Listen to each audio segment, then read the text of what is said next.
Pelaksanaan upacara HUT RI ke-77 tahun serentak dilaksanakan salah satunya di Desa Sibanteng, Kecamatan Lewisadeng, Kabupaten Bogor, yang bertempat di lapangan Sibanteng. Upacara HUT RI ini berjalan dengan hikmat.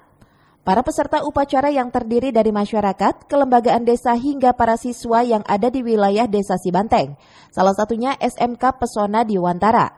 Tahun ini para petugas pengibar bendera dilaksanakan oleh siswa-siswi SMK Pesona di Wantara. Tentunya dengan tampilnya pasukan khusus pengibar bendera dalam upacara HUT RI kali ini menjadi kebanggaan bagi siswa-siswi terpilih.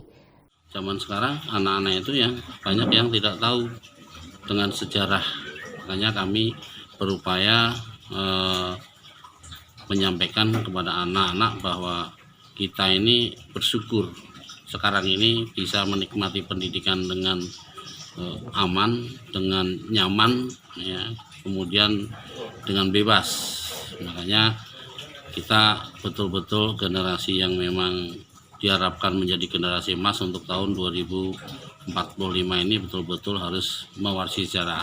Kalau tidak tahu tentang sejarah nenek moyangnya, tidak tahu sejarah leluhurnya, tidak tahu sejarah tentang bumi pertiwinya, ya nanti akan timbul anak-anak yang kurang budi pekerti, yang nggak baik, dan jiwa nasionalisnya akan kurang.